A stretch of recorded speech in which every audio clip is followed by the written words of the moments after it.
gimana kabar Anda hari ini? Kembali berjumpa di Jelajah Kuliner.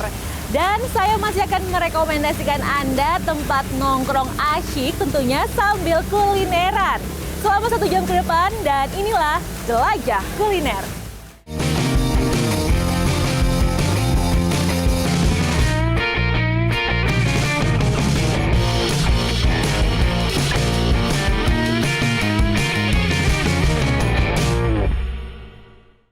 Pemirsa, saat ini saya sedang berada di salah satu tempat nongkrong kekinian di Strawberry Cafe. Dan tempat ini selalu menghadirkan konsep dan juga tema yang unik bagi para pengunjungnya. Salah satunya Anda masih ingatkah dengan drama serial Squid Game? Nah, cafe ini pernah menghadirkan suasana dari Squid Game untuk para pengunjungnya.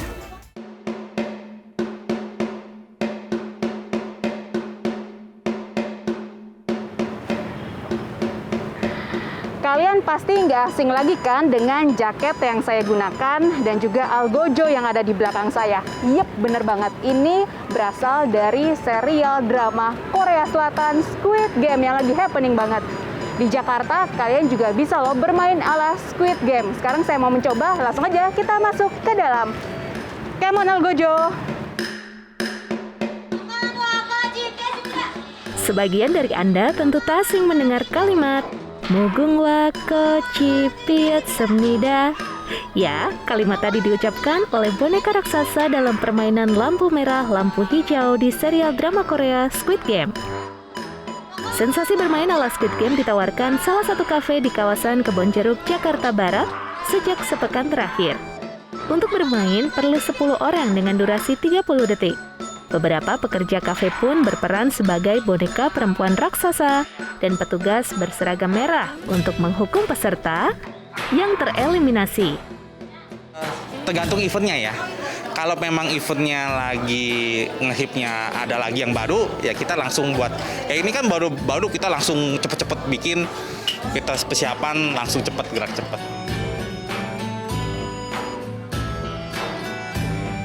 Jika lolos permainan pertama, Anda bisa menuju ke lantai 2. Permainan selanjutnya yaitu dalgona atau popki. Pemain harus mengukir permen gulali tanpa merusak bentuknya. Tentu saja gerak-gerik Anda diawasi petugas berseragam merah. Permainan terakhir adalah kelereng yang dilakukan berpasangan. Masing-masing pemain diberi 10 kelereng dan harus merebut milik lawan dengan menebak jumlah kelereng ganjil atau genap. Ganjil. Yeay. Oke, saya adalah pemenang terakhir dari game kelereng ini.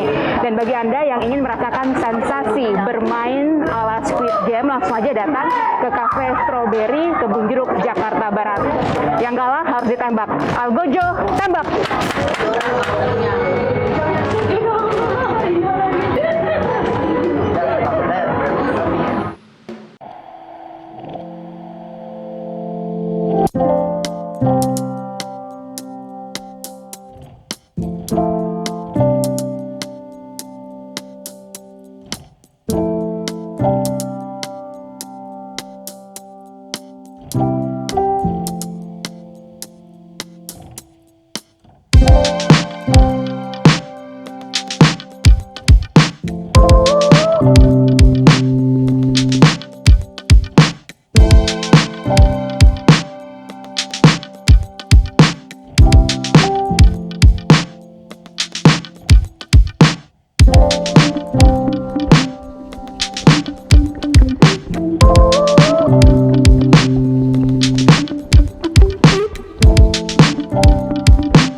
dengan suasana ala Squid Game, pemirsa. Kali ini saya ajak Anda berolahraga sambil menikmati makanan Nusantara dan juga meminum kopi.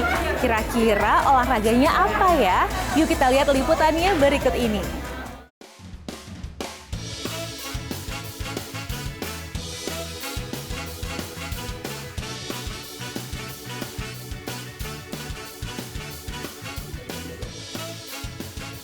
Jika kebanyakan orang datang ke kedai kopi untuk menikmati kopi serta nongkrong bersama teman dan keluarga, namun kini hadir sebuah konsep kedai kopi yang tidak hanya untuk sekadar duduk sambil ngopi saja, karena di kedai ini para pengunjung juga bisa berolahraga. Kolepa Mini Golf and Coffee Shop adalah sebuah kedai kopi di kawasan Bintaro, Tangerang Selatan yang menghadirkan mini golf bagi para pengunjung. Konsep yang diusung kedai kopi ini terbilang unik dan dinilai cocok terlebih di tengah pandemi virus corona, di mana orang-orang harus banyak berolahraga agar badan tetap bugar. Kan waktu itu masih pandemi, jadi kita berpikir ini orang-orang mungkin kita harus suguhkan dengan aktivitas luar ruangan yang lebih menarik atau unik. Dan akhirnya juga salah satu partner kita ada yang memang hobi untuk golf ya. Nah, waktu itu kita lihat bahwa mini golf ini belum, atau golf ini udah banyak sebetulnya, driving dan golf, tapi belum ada tempat yang menyuguhkan mini golf. Dulu mungkin ada, tapi sekarang sudah tidak ada. Dan tidak ada tempat komersil yang menyuguhkan mini golf yang memang semacam skala kecilnya dari golf yang beneran gitu. Nah, dan juga kita kombinasikan dengan coffee shop.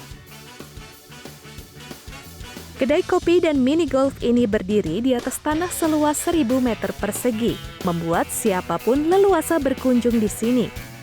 Mini golfnya terdapat 18 hole. Bisa dibilang mini golf di Kolepa seperti miniatur lapangan golf. Karena aturan bermain di mini golf ini mengadaptasi peraturan bermain golf di lapangan. Untuk setiap pengunjung yang ingin bermain golf, akan dikenakan biaya bervariasi, yakni Rp80.000 per orang untuk hari biasa dari pukul 7 sampai 14 waktu Indonesia Barat.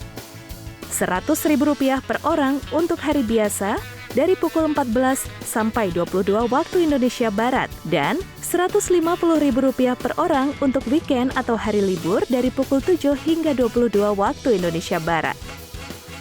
Selain mini golf, kedai kopi ini menghadirkan beragam menu makanan dan minuman mulai dari Rp15.000 sampai Rp45.000. Beberapa orang dewasa lebih prefer non-coffee. Nah, yang non-coffee yang kita tawarkan ada mocktail dari sirup dan soda, dan kemudian ada campuran dari buah-buahan juga. Kalau makanannya? Kalau makanan favorit kita di sini ada ayam sambal matah dan nasi goreng sate taichan. Ya, itu yang paling sering customer pilih untuk menemani mereka main golf. Gitu. Kolepa Mini Golf and Coffee Shop menjadi alternatif tempat yang cocok untuk Anda yang ingin berolahraga dilanjutkan kulineran. Devi Novaldi, Aris Sandi, JPM TV.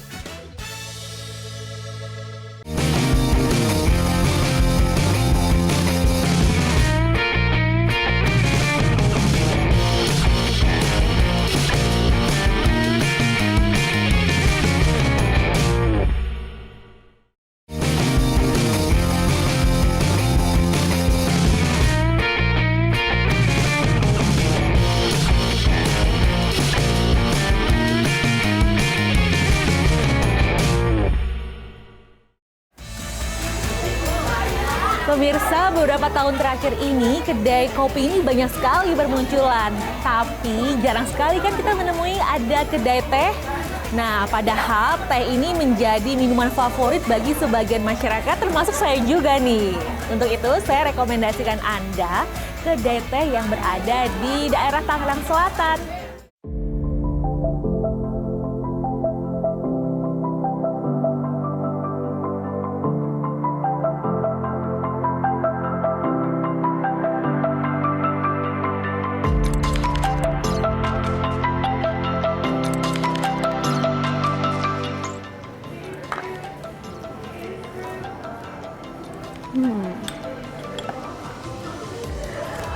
Ngomongin soal kedai kopi udah banyak menjamur ya di berbagai daerah di Indonesia. Tapi soal tea house belum banyak nih. Tapi saya menemukan salah satunya di daerah Tangerang Selatan, Banten.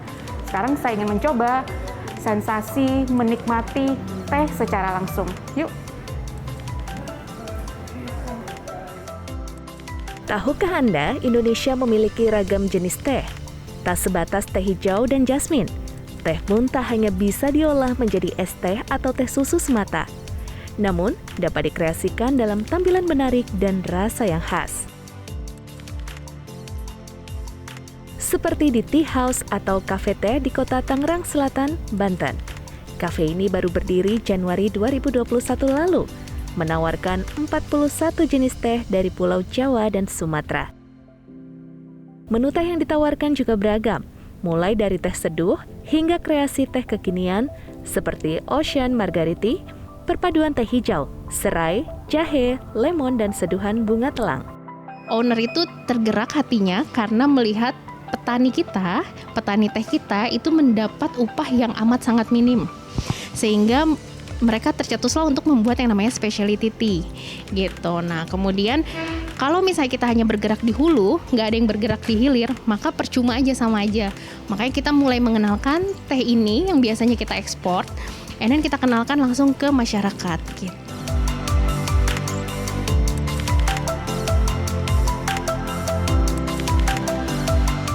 Di sini Anda tak sebatas minum teh, namun bisa mendapat pengalaman menyeduh teh dengan mengikuti kelas Fanti Testing atau seni icip-icip sambil belajar mengenal jenis teh, didampingi seorang baristi dengan biaya Rp100.000 hingga Rp150.000 per orang untuk durasi 3 jam. Sebelum kelas dimulai, jangan lupa memilih jenis teh. Saya memilih teh jeda, perpaduan bunga telang, lavender, chamomile, dan mawar. Proses menyeduh teh dimulai dari sterilisasi teapot dengan air panas bersuhu 78 derajat Celcius. Kemudian masukkan teh jeda, seduh dengan air panas, dan tunggu 3 menit. Oke, Mas Fajar, ini teh jeda saya lagi nunggu 3 menit. Nah, ini bisa dijelaskan apa sih manfaat dari teh jeda ini, Mas? Nah, manfaat dari teh jeda ini, dia juga seperti namanya, jeda, bantu buat kita untuk istirahat, gitu. Terus juga bantu juga untuk merawat kulit, sama mungkin yang mengidap kanker itu cocok juga. Oh. Dan untuk anak-anak mungkin ini aman, gitu, karena dia kadar kafeinnya hampir 0%. Tentu, konsep yang diusung mampu menarik minat masyarakat untuk datang dan mencoba ragam teh Nusantara. Saya sih untuk yang ketiga kalinya di sini. Saya tadi pesan tea grass green ya, lemon grass green namanya, lemon grass green. Ya rasanya mana enak sih. Rasanya oke, ya baunya wangi, terus bikin kita rileks karena ada macam-macam teh ya.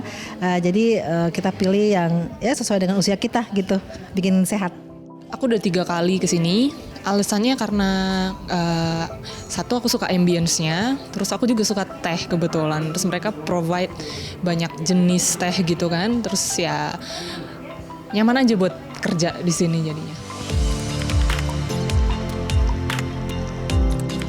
Untuk harga teh dijual bervariasi, mulai Rp25.000 hingga Rp150.000 yang dapat diminum beramai-ramai.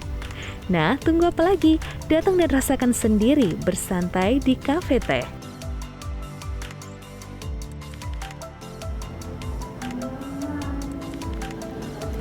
Ini menjadi pengalaman pertama saya mencicipi teh dengan cara yang berbeda. Di tempat yang nyaman, hati senang, pikiran pun tenang. Saya mau lanjut minum teh saya dulu. Yuli Horisman, Seto Pratomo, JPM TV.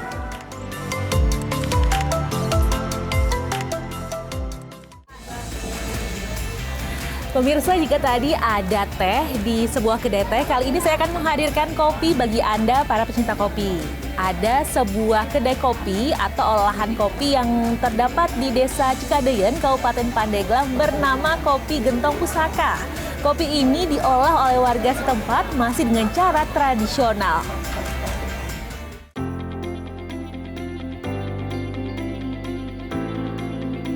Desa Cikaduyun yang berada di Kabupaten Pandeglang, Banten selama ini dikenal dengan wisata religi. Namun warga Desa Cikaduyun ternyata juga punya olahan khas, yakni kopi yang diberi nama Kopi Gentong Pusaka. Kopi gentong diolah secara tradisional oleh warga Desa Cikaduyun. Menurut Abrori, salah seorang pembuat kopi gentong pusaka, biji kopi pilihan yang dipetik langsung kemudian dijemur hingga kering dan disangrai hingga harum. Kopi kemudian digiling hingga benar-benar halus sebelum bisa disajikan. Namun Abrori mengaku masih kesulitan dalam mengemas kopi khas desa asal Pandeglang tersebut. Karena sifatnya belum ada packaging. Ini hanya bentuk kertas kopi. Cuman yang lebih praktis untuk sementara ini kita buat yang ukuran 250 gram. Jadi ukurannya ini 250 gram ya, harus seperti ini. Harapan untuk ke depan ya memang untuk kelanjutannya untuk memperdayakan masyarakat. Karena saya potensinya ya bergelutnya dulu di bidang kopi, jadi salesman. Insya Allah kalau sekiranya udah booming, udah berjalan lancar, ya saya akan dikembangkan untuk masyarakat. Cita rasa kopi khas Cikaduyun yang menjadi ikon daerah di Pandeglang, Banten ini diyakini mampu bersaing dengan kopi olahan lainnya dan patut untuk dilestarikan karena menjadi salah satu sumber penghasilan masyarakat. Yusef Kurnia, Jawa Post TV, Pandeglang, Banten.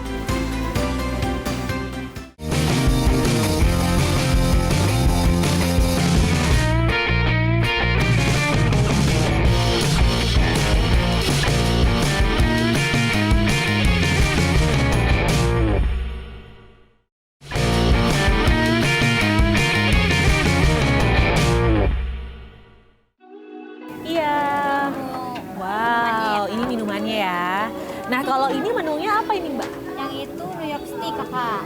Ini menu utama kita, menu andalannya di Strawberry Cafe. Ini menu andalan di Strawberry Cafe. Oke. Kita punya nuang ininya biar berasap ya. Oh, gitu. Oke. Wow, bentuknya unik dan langsung keluar asapnya ya. Oke, nah pemirsa, kali ini saya akan menghadirkan atau merekomendasikan roti gambang dan juga bimbam. Nah, Anda masih ingat nggak dua roti ini? Ya, betul sekali, inilah roti Tan Ek Chuan. Nah, toko roti ini masih terus eksis hingga saat ini, bahkan di tengah hadirnya toko roti kekinian.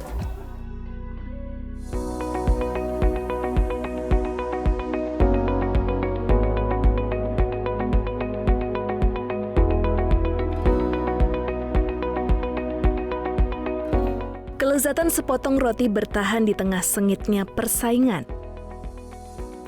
Bagi warga Jakarta, Bogor, dan Tangerang, nama toko roti satu ini tidak asing lagi. Ya, toko roti Tan Ek Chuan. Toko roti Tan Ek Chuan merupakan salah satu toko roti tertua yang ada di Indonesia. Toko roti ini pertama kali berdiri di Bogor pada 1921. Pada 1955, toko roti Tan Ek Chuan pertama kali dibuka di Jakarta. Di Tan Ek Chuan Jakarta itu berdiri tahun 1955 di Cikini.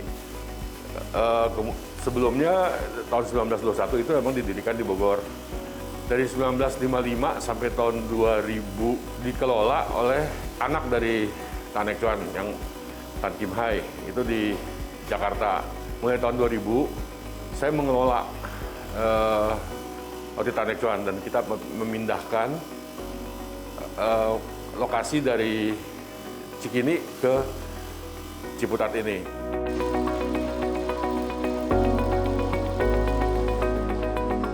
Meski industri roti di Indonesia terus berkembang beberapa tahun terakhir, khususnya industri roti kekinian, tidak membuat roti masa lalu kalah dalam persaingan.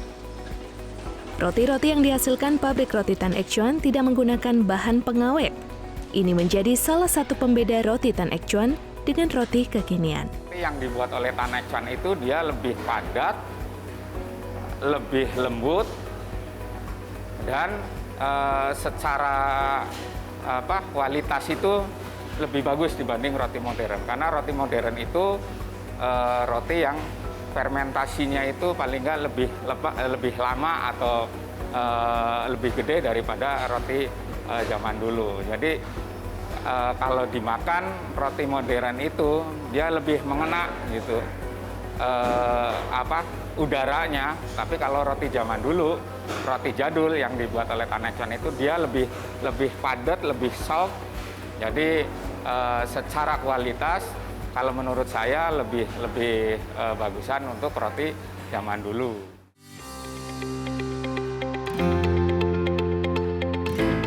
Toko roti Tan Ek Chuan mempertahankan resep-resep legendaris yang turut menjadi ciri khasnya, seperti roti gambang, nougat, hingga roti bimbam dengan kualitas dan cita rasa yang tidak berubah. Kita ada roti nogat. Roti nogat itu juga roti yang udah lama gitu kan. Kemudian kita ada roti gambang. Roti gambang kita itu cukup legendaris lah. Kualitasnya mungkin berbeda dengan yang lain. Kemudian kita ada satu roti yang tidak dimiliki oleh siapapun juga, itu roti bimbam. Ya kan? Nah, roti-roti itu masih bertahan dan kita masih mempertahankan roti-roti itu dari zaman dulu sampai saat ini dengan kualitas yang masih sama. Dalam produksinya, toko roti Tan Ek Chuan masih menggunakan alat pembuat roti yang usianya telah puluhan tahun, seperti mesin pembuat roti tawar, mixer, timbangan, dan berbagai alat pembuatan roti lainnya. Alat-alat ini rata-rata dibuat sebelum 1950. Penggunaan alat-alat ini dipadukan dengan mesin modern untuk mempercepat proses produksi. Dalam satu hari, toko Tan Ek Chuan dapat memproduksi 10.000 potong roti dengan 30 varian. Roti juga dipasarkan dengan gerobak agar para penikmat roti Tan Ek Chuan dapat membeli tanpa harus ke toko roti. Banyak nih alasannya kenapa kita masih pakai gerobak. Meskipun kita juga udah ada motor sekarang juga. Tapi gerobak ini gini, gerobak ini kan merupakan sesuatu yang jadul, satu. Kemudian dia green kan, nggak ada bahan bakar, nggak ada polusi gitu. Dan dia cukup kecil sehingga bisa masuk ke gang-gang. Begitu. Tapi untuk di tempat-tempat yang modern juga masih unik. Cita rasa roti Tan Ek Chuan seolah mengajak penikmatnya bernostalgia ke masa lalu. Devrino Valdi, Aris Sandi, JPM TV.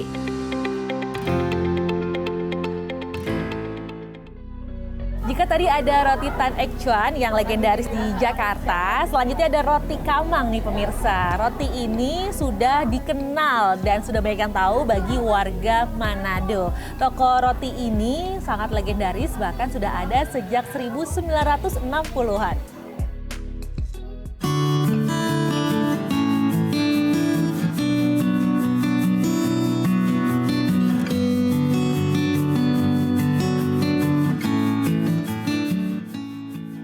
Namanya Steffi, biasa disapa dengan sebutan Om Steffi, penjual roti Kamang di kota Manado. Ia mengaku sudah menjajakan roti Kamang sejak 30 tahun silam. Roti Kamang diproduksi awalnya sejak sekitar tahun 1960-an oleh Om Agus Pola dan Om Tetu Mangare di lorong Pencak sekitaran Boulevard, atau saat ini dikenal dengan nama Jalan Pierre Tendean.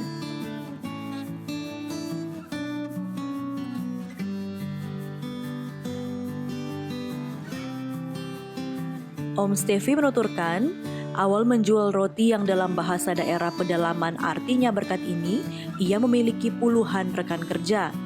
Namun seiring berkembangnya zaman, kini hanya ia dan seorang rekannya yang bernama Om Lius yang masih rutin menyapa warga kota Manado dengan dentingan lonceng sepeda mereka menjual roti Kamang.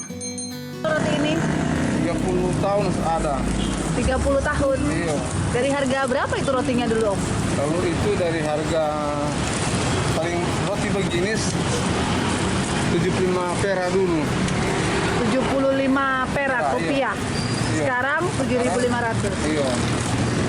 Kalau satu hari begini, Om, boleh laku berapa bungkus ini, Om?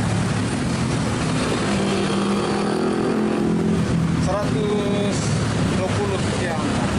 120 bungkus ya? Iya.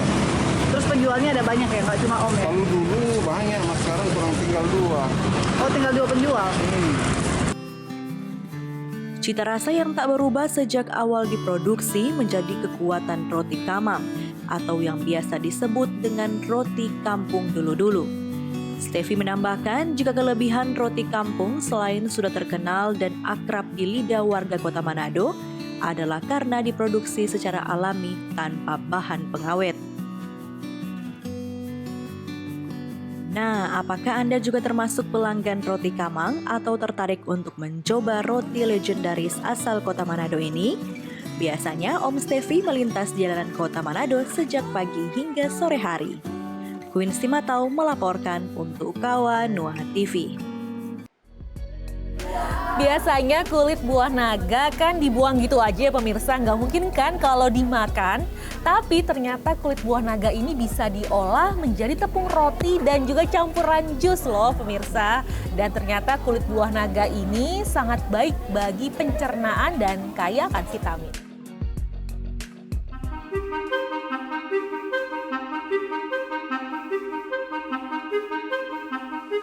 Sering berakhir menjadi limbah, kulit buah naga rupanya bisa diolah menjadi produk lain yang baik untuk dikonsumsi.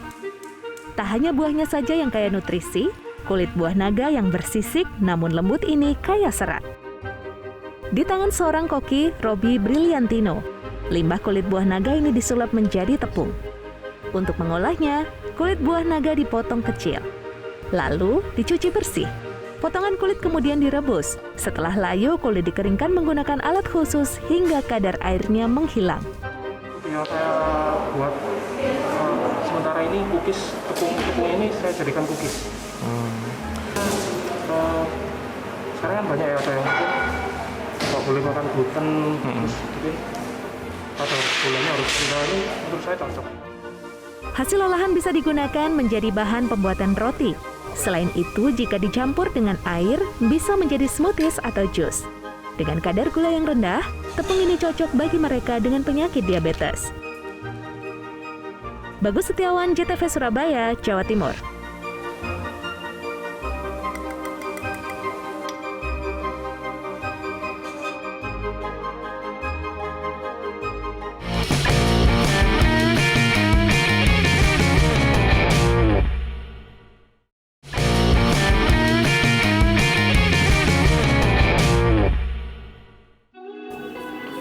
Mbak, boleh minta tolong? Nah, ya, Mbak, kalau tadi ini kan ada snack andalan di Strawberry Cafe ya, ini New York Stick.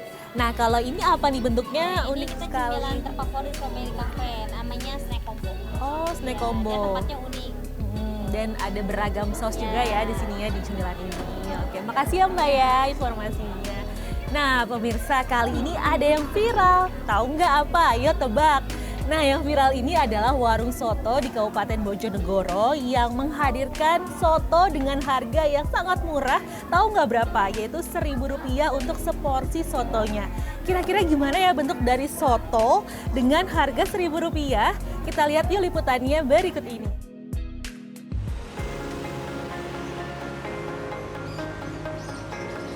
Warung soto yang berada di Jalan Raja Kusi, Kelurahan Kelangon, Bojonegoro ini viral di media sosial. Bukan karena menunya yang luar biasa, melainkan harganya yang tak normal.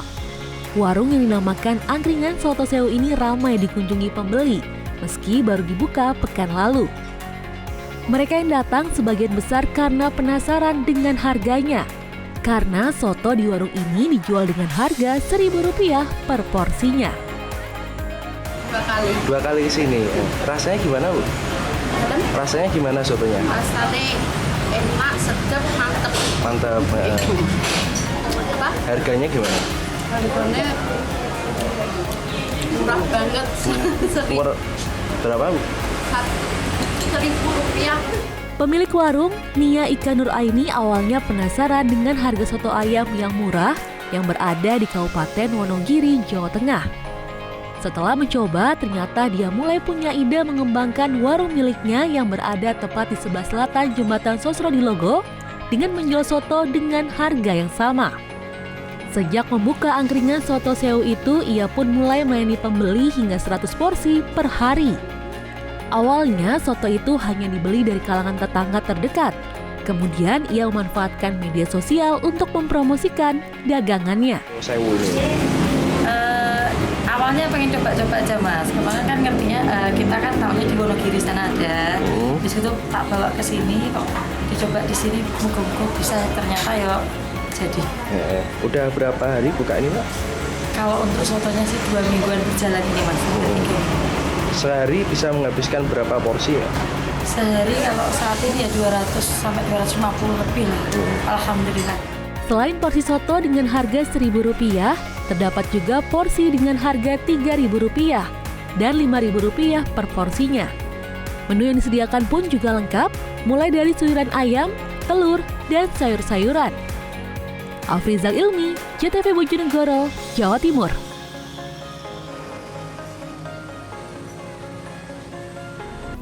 Selanjutnya kita ke Kabupaten Jombang pemirsa. Ada salah satu tempat kuliner yang banyak sekali diburu para pecinta kuliner yaitu nasi lodeh Mbok Sema. Nah di tempat ini ternyata saking banyaknya pengunjung yang datang untuk menikmati nasi lodeh Mbok Sema dan ternyata dijualnya ini kurang dari 4 jam saja sudah ludes terjual loh pemirsa.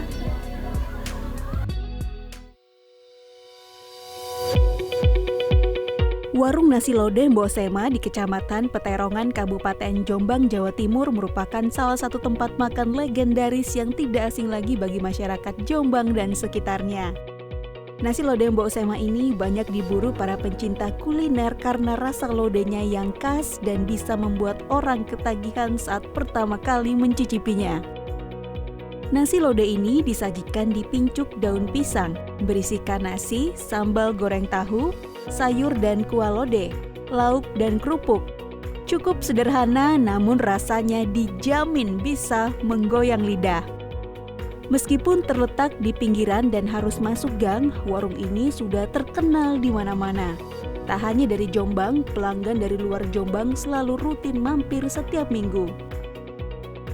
Rasa tradisional, Mas. Sedep ya.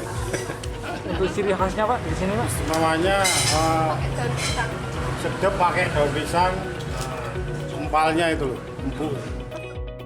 Meski usianya 95 tahun, Mbok Sema tidak tinggal diam melihat kesibukan anak cucunya melayani pembeli. Sesekali Mbok Sema membantu menyiapkan daun pisang untuk pincuk. Syamsuddin, anak Mbok Sema, mengakui warung nasi lodeh pincuk ini dirintis ibunya sejak tahun 1980. Awalnya warung ini menjual nasi lodeh dengan gorengan serta kopi.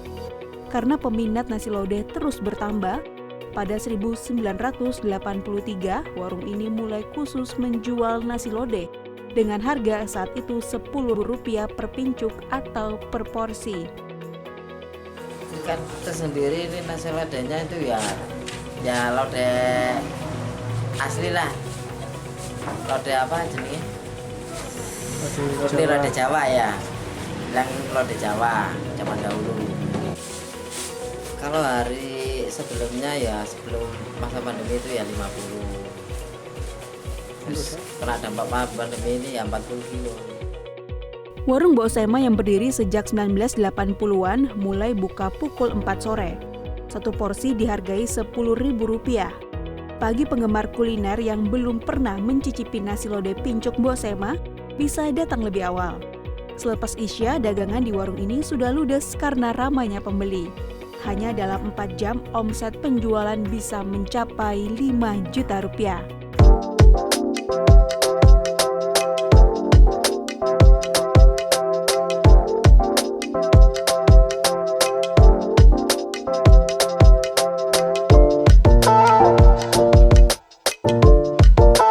Masih seputar lodeh pemirsa, kali ini ada lodeh yang dipadukan dengan kikil daging sapi yang lembut. Nah, nasi lodeh kikil ini ternyata sudah berdiri sejak 1921 silam loh.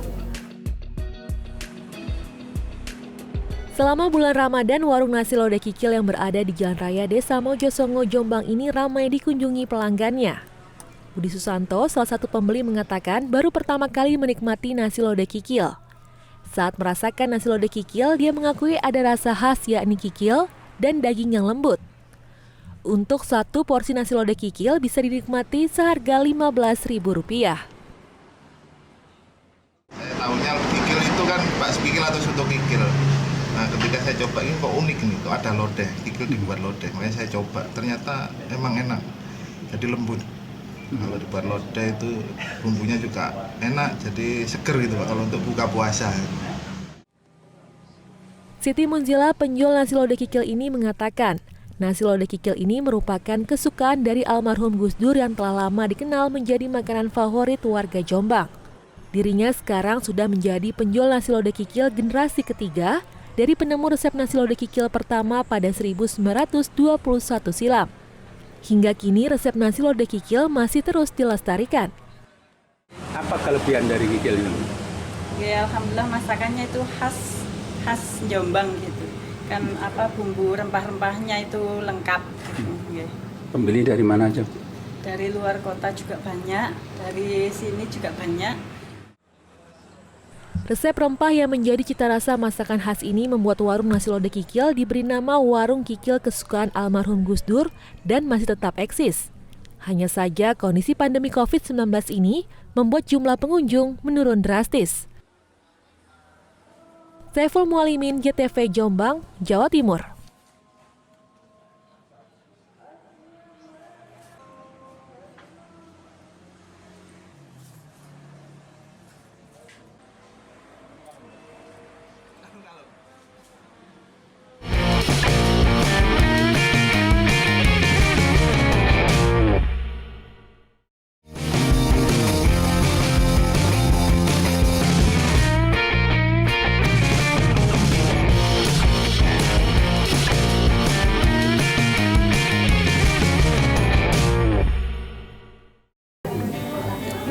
Pemirsa, kalau Anda berkunjung ke Bojonegoro, jangan lupa untuk menikmati kuliner yang satu ini.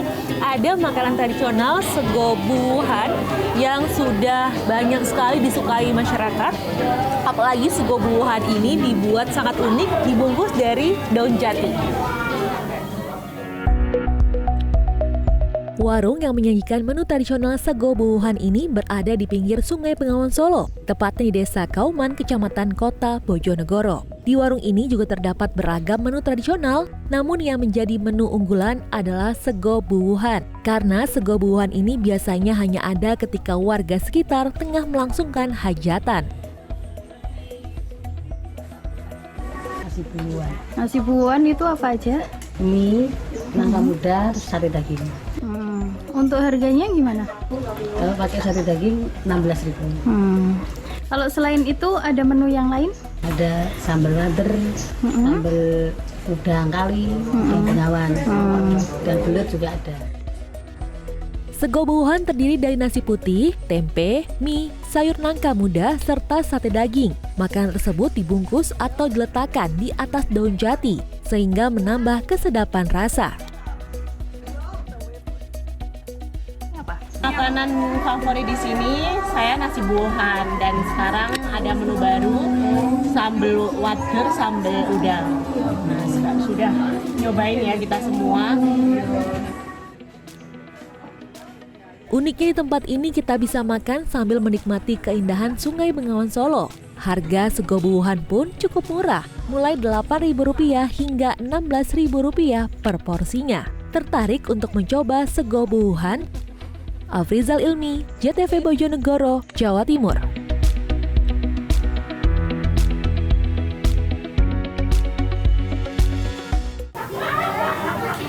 Berikutnya saya ajak Anda pemirsa ke kota Probolinggo untuk menikmati gurihnya nasi pelapa. Nah, kuliner ini kaya akan rempah sehingga rasanya ini sangat kuat.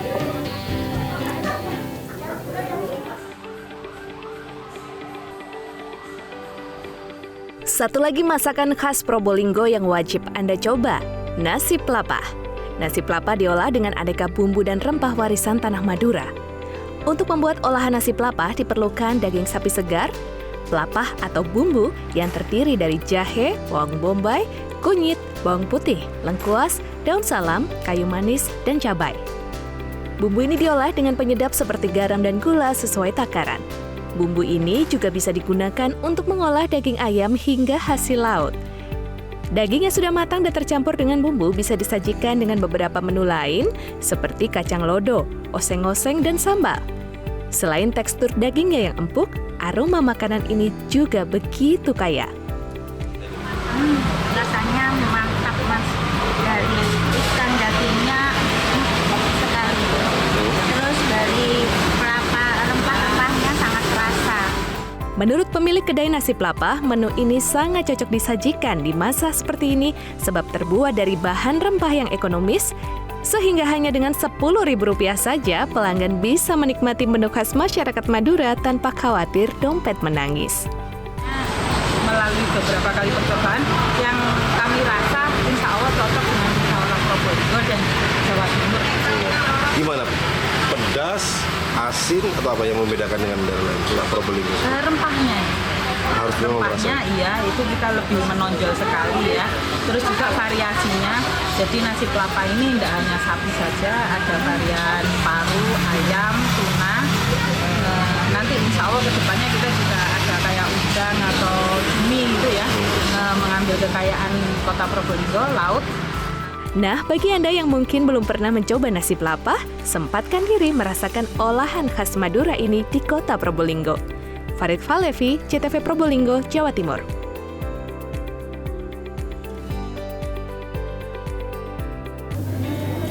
Nah, selanjutnya pemirsa, saya ada rekomendasi menu kuliner tradisional lagi. Ini ada sego pindang godong jati. Nah, menu kuliner ini juga banyak disukai masyarakat dan kita lihat saja yuk liputannya berikut ini.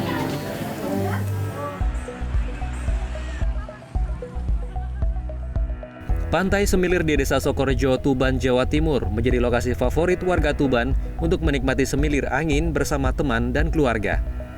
Sesuai dengan namanya, pantai utara ini pas banget untuk kalian yang ingin refreshing. Nah, sudah berkunjung ke Pantai Semilir, tak lengkap rasanya jika Anda tak mencicipi kuliner sego pindang godong jati khas Tuban.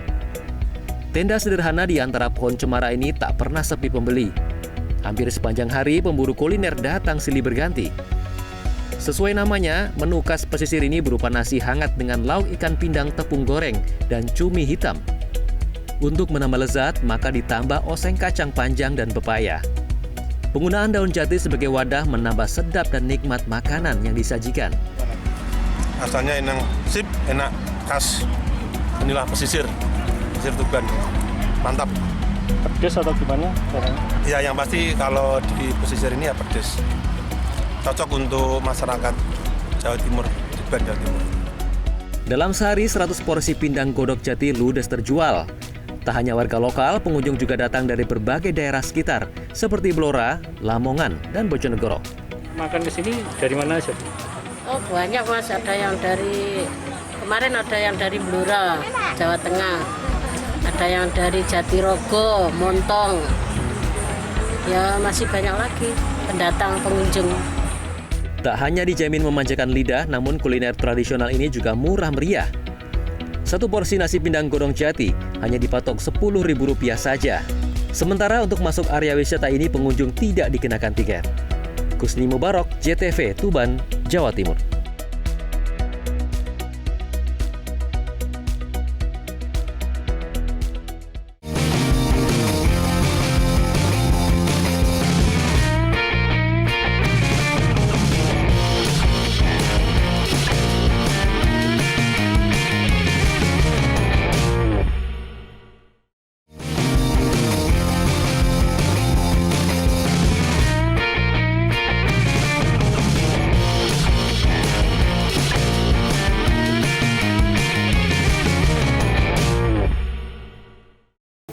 Pemirsa, terbatasnya lahan di perkotaan membuat masyarakat ini kesulitan untuk bercocok tanam.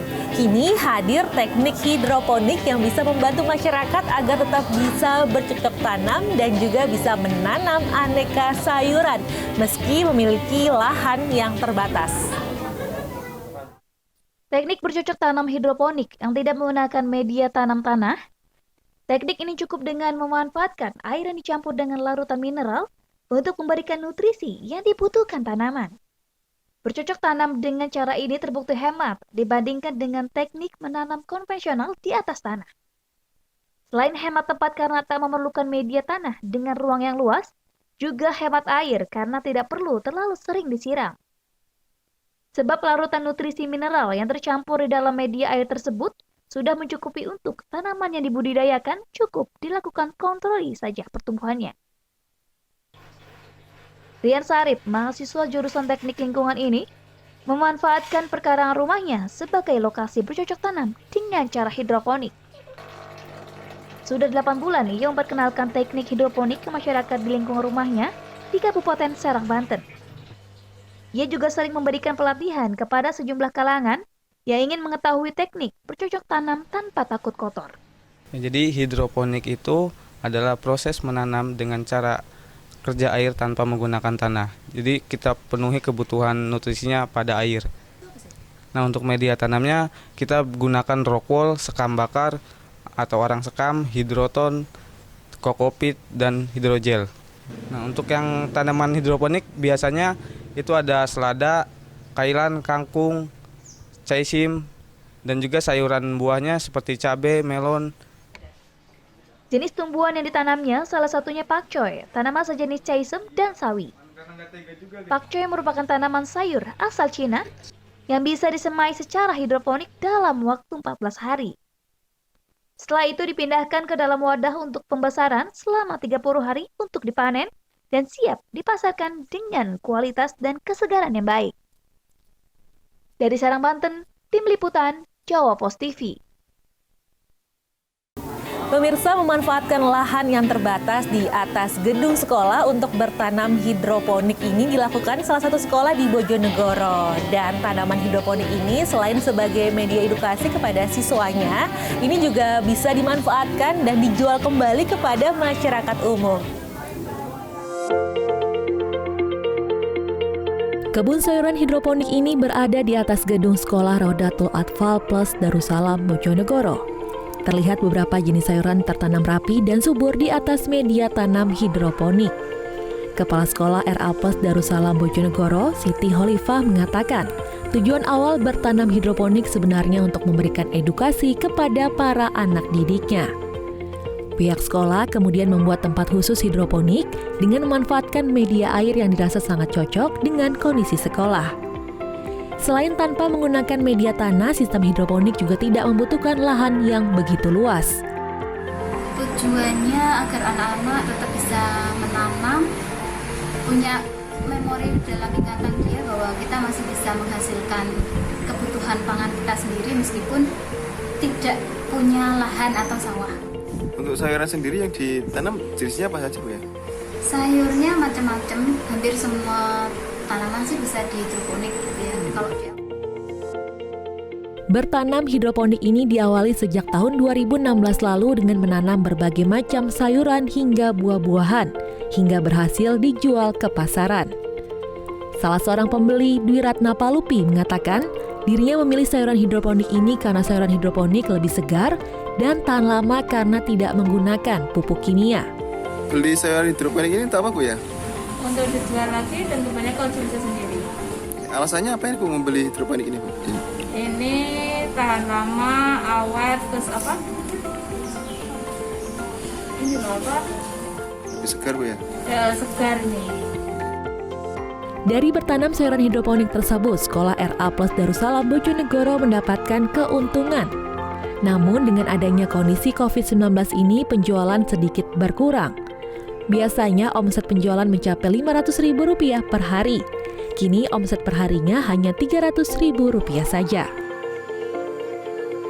Samsul Alim, JTV Bojonegoro, Jawa Timur.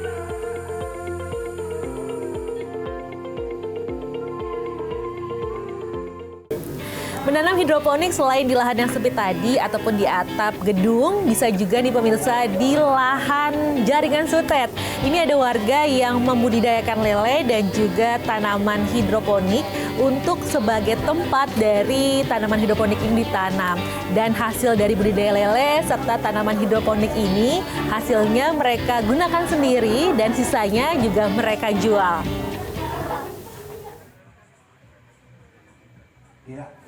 Ide baru yang positif di masa pandemi COVID-19 dilakukan warga yang tinggal di sekitar kabel saluran udara tegangan ekstra tinggi yang ada di Kelurahan Sidorukun, Gresik. Mereka memanfaatkan tanah kosong yang ada di bawah sutet untuk membudidayakan ikan lele serta untuk tanaman hidroponik. Meskipun dengan ruang yang terbatas, budidaya lele dan tanaman hidroponik ini sangat bermanfaat bagi warga yang ada di permukiman tersebut. Tanaman hidroponik bisa menjadi filter udara di permukiman yang berdekatan dengan cerobong-cerobong PLTU. Tanaman hidroponik juga semakin membuat asri lingkungan.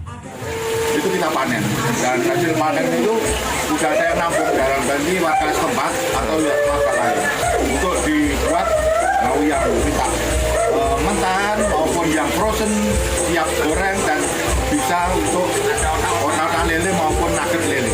Pak, ini selain apa namanya ikan juga ada apa namanya ini Hidroponik ya, sejenis hidroponik sama hidroponik. Gitu. Ini pun juga kalau udah besar dipanen oleh warga, sudah ada beli di per kiloan. Ini sejak kapan Pak? Ini sudah tahun 2020 awal. Budidaya ikan lele dipanen tiap 3 bulan sekali dengan hasil sekitar 75 kg setiap panen. Sedangkan sayuran hidroponik dapat dipanen 2 kali dalam sebulan. Warga berharap ada perhatian atau bantuan dari pemerintah agar warga bisa semakin banyak yang menanam tanaman hidroponik dan tidak hanya membudidayakan lele saja. Muhammad Amin, JTV, Gresik, Jawa Timur. Perlu diketahui sebelum kita... Ya pemirsa, sudah 1 jam nih saya menemani Anda di Jelajah Kuliner. Eits, tapi jangan khawatir, saya masih punya beragam menu kuliner lainnya. Nantikan ya di Jelajah Kuliner selanjutnya. Saya Cahyani Dean undur diri dan sampai jumpa pemirsa.